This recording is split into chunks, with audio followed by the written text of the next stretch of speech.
susunod na programa ay rated PG. Patnubay at gabay ng magulang ay kailangan sa mga batang manonood. Hugo, siya yung anak ni Ate Greta. Nabahiran ka ng dugo ni Hugo. Felina, hindi si Hugo ang tatay mo. Felina, dito sa Borneto gaganapin ang kasal ko.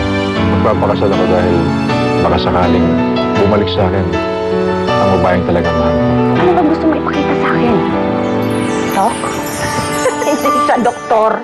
Everything is set okay. Relax ka lang dyan. Si Richard na bahala kay Felina.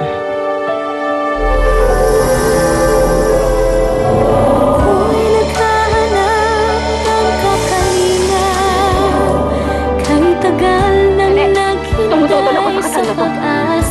Hindi karapat-dapat maging masaya ang isang tao katulad mo. Kuya Waki, ako po si Felina. Waki, ganda naman ang suota mo. Nagbabakasyon lang siya, Princess. Princess ang pangalan. Eh, nabugbog daw masyado yung utak mo sa dami na nasuntok na tumama dyan sa ulo mo. Isang malakas na suntok lang, maaari mo'y kamatay. Kaya mo siguro. Kasing ganda niya po dito.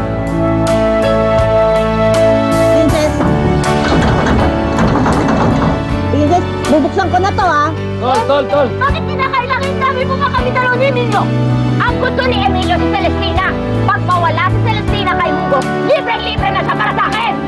Sana lumandi ka na ng gusto at iwan mo na si Hugo. Ginagawa ko ito para kay Chloe. Itong mangyari na kapitalin talaga sa pag-ibig. Eh bakit babalik na naman ako sa ganitong ano? Nararamdaman ko na darating din ang panahon na kasabay ng pagkaganda mo, mabubuo rin itong pag-ibig nito.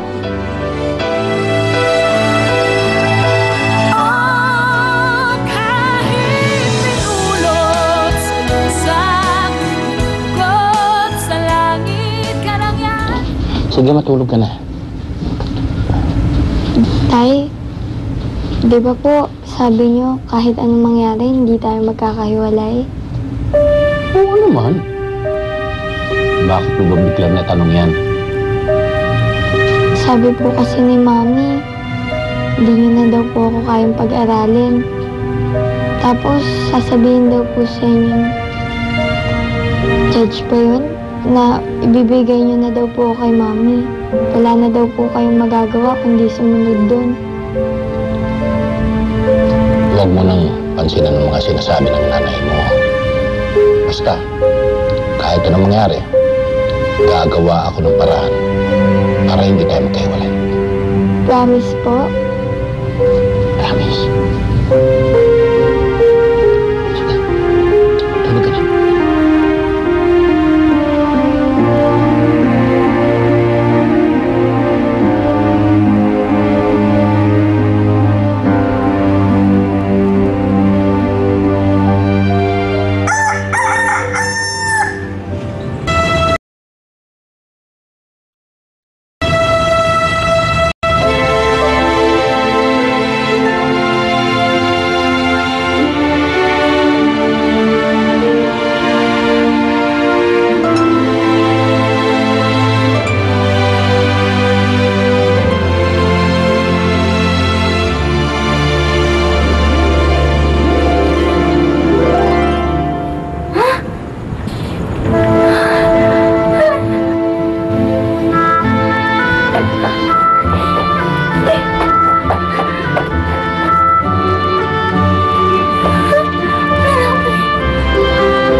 Hoy! Pare, ayos lang dyan? Ayos lang. Magaan lang naman tong trabaho ko bilang janitor eh. Parang salamat nga pala at kahit di na ako nakakalaban binigyan mo pa rin akong trabaho dito sa gym. Wala yun. Sige, sa opisina muna ako. Sige, tama na. Ayos!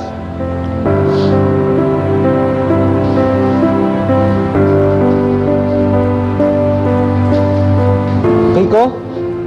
Ipo-ipo kondukto? Ikaw nga ba yan? Anong ginagawa mo dito at naglalampasok ka ng sahig? Ha? Ikaw nga yan, yung idol ko noon. Hindi, baka kamukha lang ako. Hindi, ikaw yan.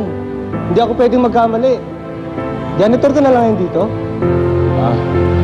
Sensya na, marami pa akong gagawin Sige. Sigurado ka bang itutuloy mo tong project na to?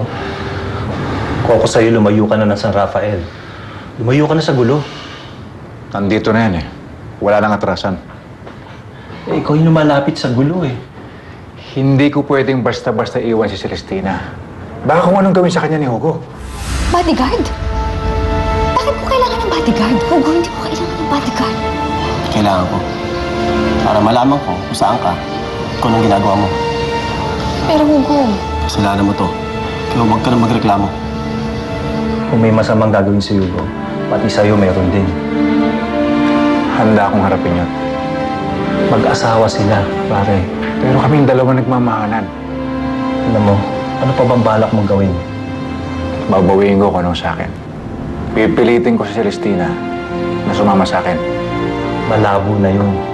Kung gusto sumama sa'yo ni Celestina, nung araw na hindi natuloy yung kasal, dapat hindi na siya umuwi. Hindi kaya ng konsensya ni Celestina na basta iwan na lang yung anak niya. Malaki na yung anak niya. Isa pa, pinauwi mo si Celestina. Siguradong bantay sarado na yun kay Hugo.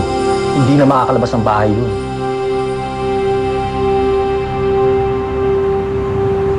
Ibig sabihin na, Ate Felina, kapag umaga, ganyan ang itsura mo. Kapag gabi naman, taong pusa ka. Ang galing! Parang magic. Parang sa mga nababasa kong fairy tales. Nga rin alam. Sabi sa akin yung nanay ko, Siva, na kinalaman daw yun sa pag-ibig na hindi pa nabubuo. Ewan ko, labo Ha? Oo nga pero siguro, pag nakita ko na yung tatay ko, diba? Nakaya na lang yung kulay yung pagmamahal ng tatay ko. Tapos, palagi na akong magaan yung tao. Diba? Tinggoy, may sulat para kay Felina,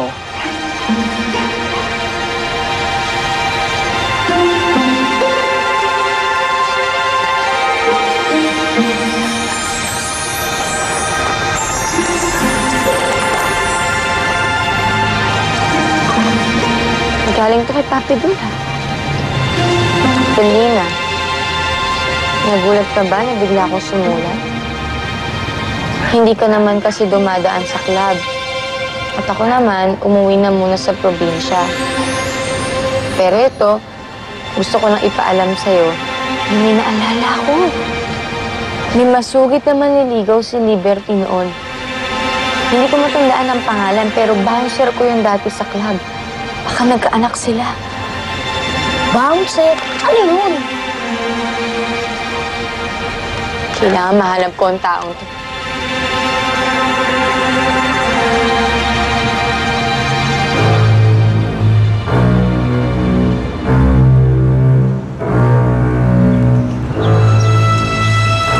Nandito pa rin ang babae niya.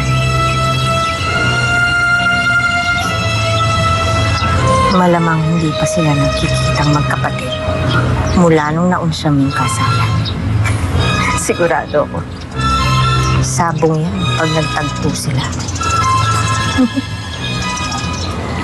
Ano ibig mo sabihin? May sakit yung mga Rico na nakilala mo? Narinig ko kasi yung pag-uusap nila doon sa resulta tungkol sa CT scan niya Alam mo, nag-aalala ako yung mga Rico. Pati doon sa anak niya, gusto ko silang kamustahin Malaki ang utang na loob ko sa kanila dahil sa ginawa nilang pagligtas sa akin. Kaya si Mang Rico. Tanong natin. Tatanungin natin. Manong! Manong, pwede magtanong? Mang Rico! Ikaw pala yan. Ikaw yung kinikilala ng anak kong prinsesa. Siguro, Nagulat ka dahil mapanghawak ko ngayon ating big gloves. Pinagbawalan na kasi ako lumaban. Pinagbawalan po kayo? Nagkaroon ng crack ang bungo ko eh. Kaya tinanggap ko na munang pagja-janitor dito. Si Celestina. Nandun po sa kusina. Celestina!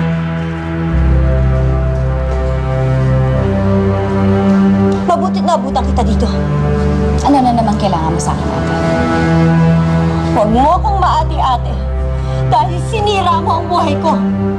Sinira mo ang pinaka-importanting araw ng buhay ko. Huwag mong kakalimutan ikaw sumira ng buhay ko. Iginalang kita, inirespeto.